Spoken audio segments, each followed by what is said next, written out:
So, what do you do when you're in a Bible study group or a serve team with other people, and yet you have one person that just proves to be really difficult?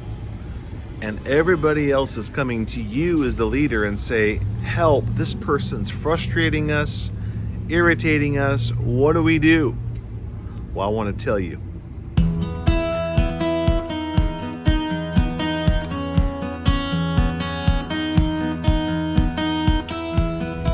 My name is Matt. I've been a pastor for many years, leading in church ministry, working with people, and I love people. You don't get into church ministry if you don't love people. It's all about people. It's all to grow people to become like Jesus, and they feel like they belong, and they're finding their place in a group. And yet, when you have a group or you have a serve team, and you have that one person that just is difficult, and they aren't really understanding the culture of everybody else, and they're not getting the social cues, you as a leader have to deal with it, because if you don't deal with this person, everybody else is going to leave. How do you do that? Well, as a pastor, I'm always being asked to have to deal with the problem person. First of all, let me say that when you see someone that seems difficult, reframe it for yourself. Difficult usually means just different. You and the other team need to be a bit more empathetic and give more grace and realize this person who seems difficult, they're just different. And if we're going to be a group and we're going to be inclusive and inviting and we're going to grow people, we have to be comfortable with people being different, understanding them, listening to them, what makes them tick, what's important to them. And if you'll think about them more as just different, you'll deal with the difficult. But with that being said, what do you do when that person is just not getting along with everybody else? They just are making it frustrating for people. You have a Bible study and everybody wants to share, but this person keeps sharing, or this person is late, or this person's talking about something offensive or inappropriate, or maybe they're just talking about politics all the time, and you're like, hey, that's not what we're here to do. How do you deal with it? Well, here's what I've learned is first, use the technique of redirect. So you're in a discussion, or you're at a team meeting, or you're on a serve event, and the person's doing something or saying something that's a little off, or they're monopolizing the conversation.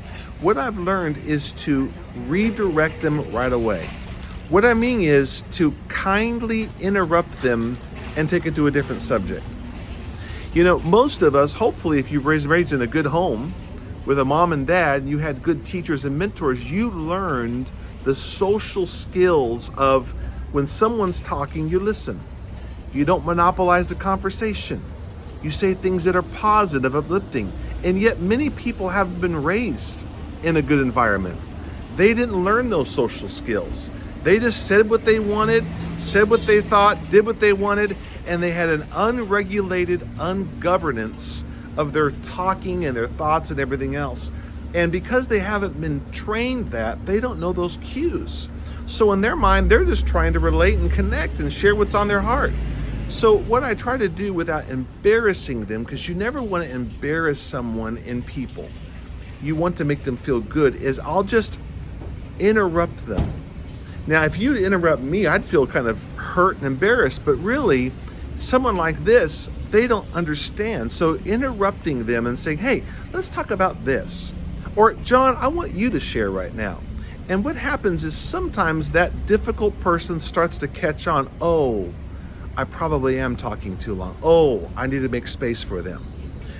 So the first step, I think, is use redirection. If that doesn't work, then you as a leader after the event, or maybe another day during the week, needs to call this person and say, I want to talk to you. And then what you do is you coach them. That's the second step. Coach them. Don't correct them, coach them. They don't know any better, or they're struggling, or they haven't been coached. And so what I do is I start by asking questions. Don't start with correcting, you did this. Start with, hey, how did last week go? And if they notice you had to redirect, or people aren't responding, hopefully they're becoming self-aware. You can talk about, let me help you, what I've learned. Start with yourself. Don't say what you need to do. Say what I've learned and what I've had to get better at. Because I've learned when I've been coached and corrected, which I have a ton, the person that coached me said, I struggle with this and I felt this, just like I'm sure you're feeling it, and what I had to learn. Because when they hear you having to grow and learn and fail and improve, they get the confidence and the humility to say, well, if you did it, I can do it. But if you're asking questions and they're not getting it, and that happens a lot, that they're like, no, I'm fine, it's all their fault, it's not my fault, then you can say, well, no, let me help. Can I help you? Then invite them to allow you to help them. I'm the leader, I'm the team leader, I'm the pastor. Can I help you? I want to help you. That's always a question I ask, because what I'm kindly saying is, shut up and listen. That's what I'm saying. You're not getting it, and I'm meeting with you. So if coaching more softly and subtly doesn't work, the language gets a bit more direct and interrupt them, because a lot of times their problem is they're talking, not thinking. They're closed, not open. It's always somebody else's fault or somebody else's thing. And so with difficult people, when I coach them, if my subtle, kind asking questions and getting there, hey, let me stop you for a second. The reason I'm talking to you, now here's what I do in my coaching. And I do this not to hurt them, but to help them.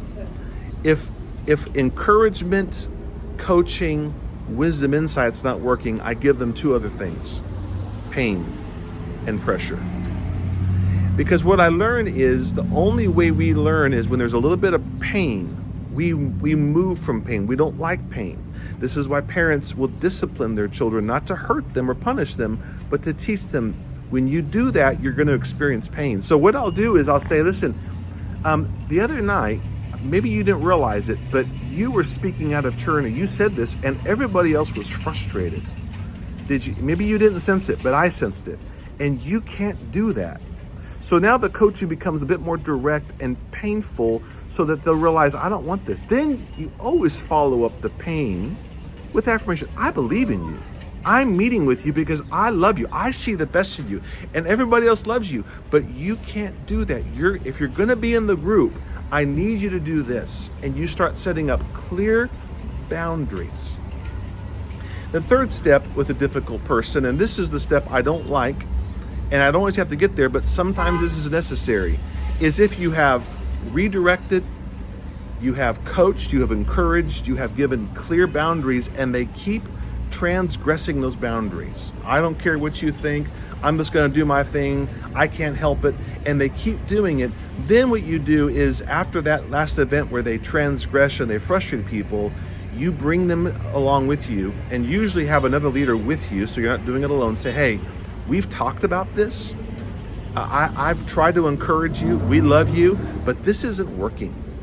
And so I'm not going to be able to have you come back to this. Okay? And then what you do is, again, you redirect. Listen, we love you. We believe the best in you. And keep coming to our church, but you can't be part of this team. Okay? And that way they understand there's a clear boundary and there's a consequence to it. You're not only protecting the culture of your team, more important, because you care about this person, you're giving them the cause and consequence. You're giving them there's a result to behavior, and hopefully you'll learn from this that there's a consequence, that you're being uninvited to this. And then you love them from afar. And many times I've had people that I've had to do that with, I think I'll never see them again. A week later, months later, they'll come back and say, that was a hard time in my life, but I appreciated it. And then they start to learn from it. Either way, you're discipling, caring for the person, but you have to protect the culture of your Bible study, your group, your serve team. I hope this helps you. Difficult subject, talking about difficult people, right? Leave a comment below of what you learned from this. Thanks.